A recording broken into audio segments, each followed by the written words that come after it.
Hello, everyone. Welcome. Thanks for joining. Thanks for watching.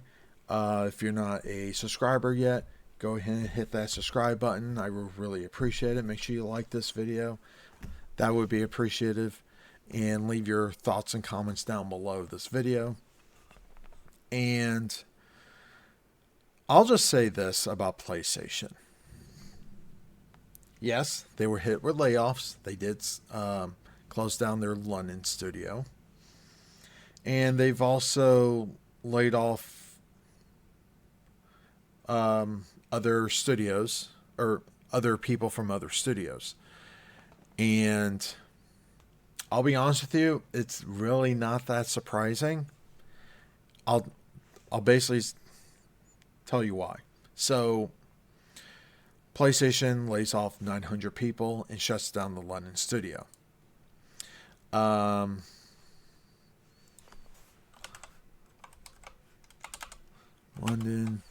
Studios.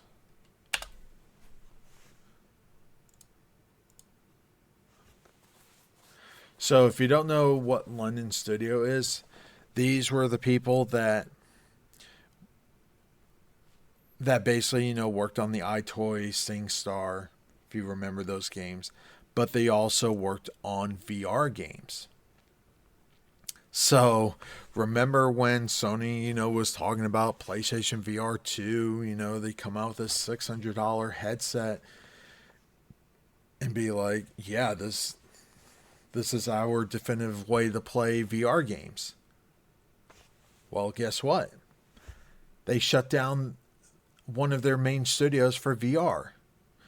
And the fact that even they're in the process of getting PlayStation VR 2 headsets working on PC, it's pretty evident that, yes, I don't want to say they're dumping it, but they probably realize, like, crap, this thing isn't selling. We have a whole stock of this stuff. We need to find a way to somehow offload this stuff. And good luck on that, because let's just face it. I like VR. Actually, I am actually working on a video for the MetaQuest 3. I recently acquired that, and I recently got the lenses on it, so I've been using it for a little bit. And I'm eventually going to make a video on it. But when it comes to VR games in general, it's a very, very small market. And let's just face it, I think there was only like 2 actual exclusives for PSVR 2. And that was it. It's like they released the headset, they released the games. It's like, all right, yeah, this isn't going to work. Now we need to find a way to offload these headsets. Yeah. And the fact that the Quest 3 is not only a VR headset, but it's also augmented reality. And yes, it does come with controllers, but you could use your hands, much like the Apple Vision Pro, for only $500 or $100 cheaper than the PSVR 2. And it's wireless. And yes, you can do it wirelessly on the PC. You don't need a cable. You may have to worry about battery life, but yeah. So with the layoffs from PlayStation, is about like 8% of the workforce through PlayStation. It's very, very evident that in terms of AAA games and poor business decisions that Sony's been doing for the last several years already, the fact that all that has been going on and the rising cost of game development, yeah, you're not really going to be making all that much money. It does not matter how many consoles you sell. Yes, you can sell 50, 60 million consoles. But when the majority of people, and this is a fact too, the majority of people that play games on these current consoles are not necessarily first party games. It's the Fortnites, the Call of Duties, even like Roblox. A lot of people have these consoles strictly for those key games or those core types of games. There's people that only buy consoles and the only thing they play are sports games. They're not going to be these story driven types of games. Yes, there might be a few segments of people that would do that, but the majority of people that buy consoles, they're not buying every single release game that's coming out. They're only playing the certain games that they normally play now. And the way the market is today is not the same like before. It's not like back in the day where you buy a game and the average length of game, let's just say on the top end, it's like 5-6 hours, and then you move on to another game. No, a lot of these high budget games or hyper popularized games, they have, I don't want to say microtransaction, but they have live service elements in it that always keeps the game fresh. So let's just say me when I play Fortnite, if I'm spending hours and hours into Fortnite, then that means I'm not spending hours and hours on other games, which means whenever I do play games, it's going to be the ones I've been familiar with. And, it's not that I hate PlayStation or I don't like PlayStation games. I've bought PlayStation games in the past. I used to have PlayStation consoles. I used to have a PS1, then PS2. I had a PS3.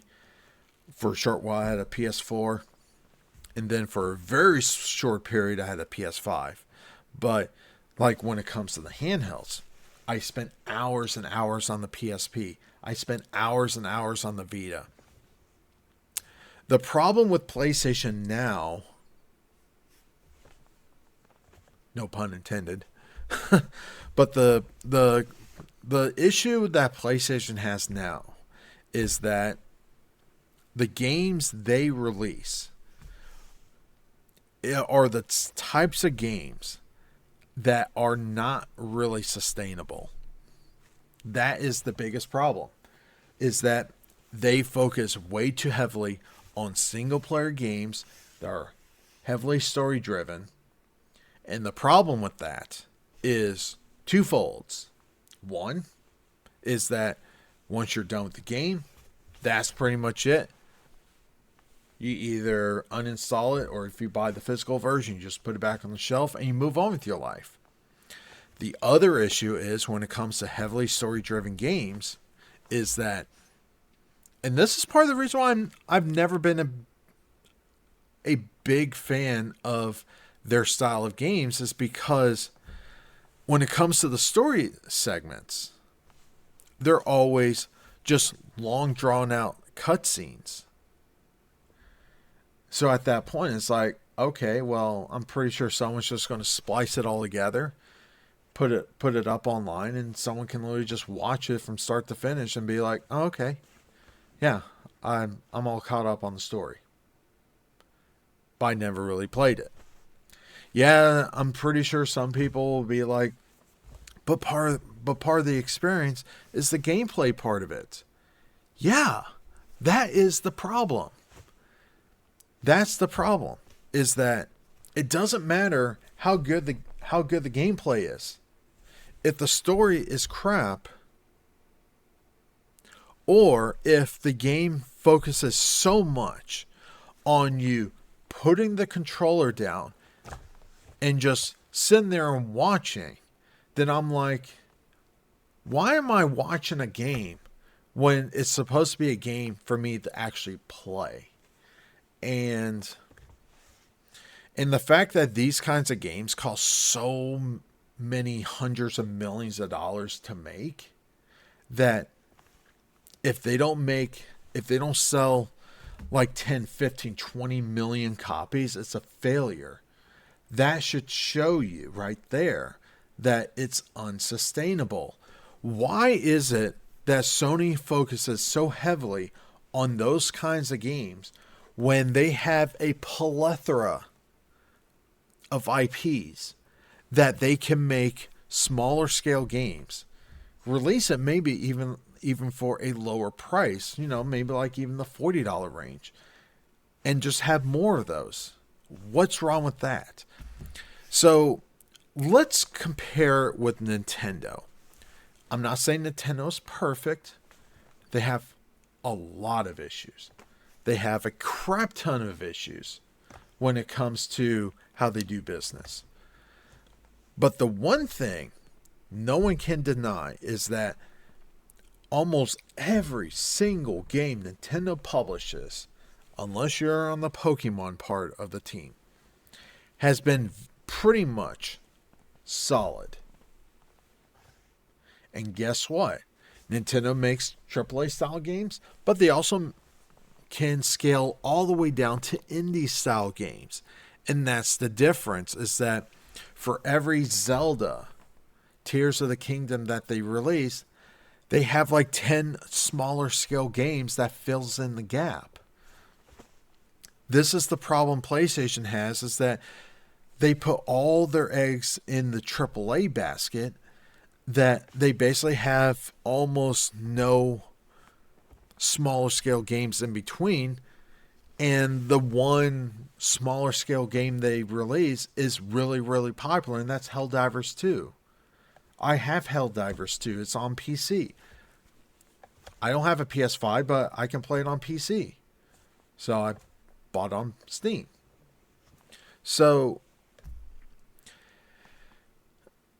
when you look at that, and I'm not saying Xbox is doing any better, but they are shaping themselves to be very, very successful now.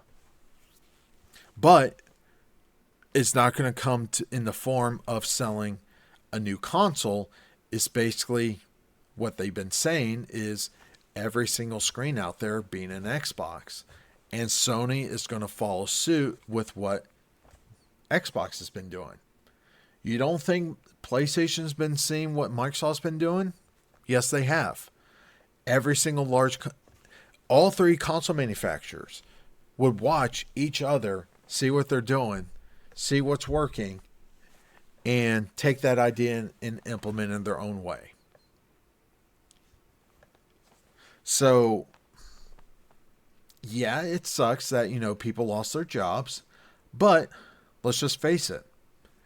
It does not make business sense if you're going to be spending $300 million and the game flops. Like, well, yeah, I guess we're going to have to shut the studio down or lay off, in this case, 8% of the workforce because, this one game didn't bring in billions of dollars. And that's the problem, is that if you're going to spend $200, $300, $400, $500 million on a game and it's not making triple the amount back, then yeah, that's a problem. So yeah, I mean, it sucks, but at the same time, I mean, let's just face it. What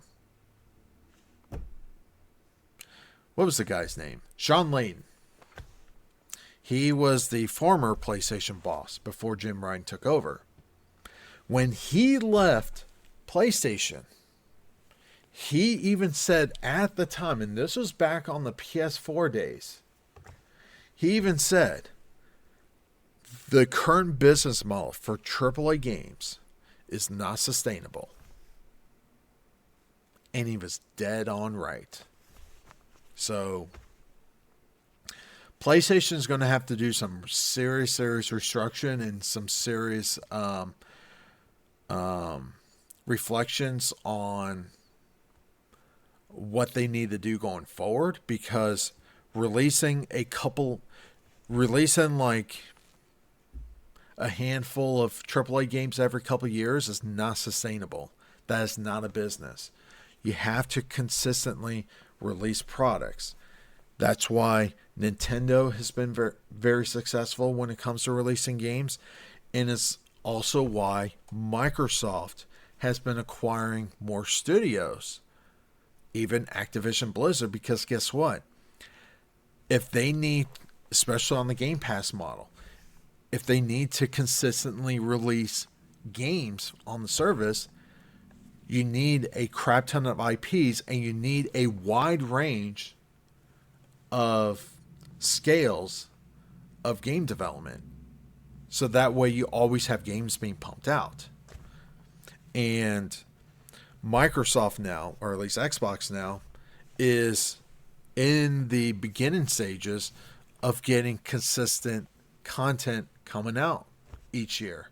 Microsoft just needs to make sure they release, at least 4 high-profile games a year.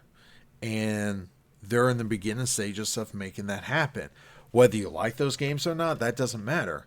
The point is that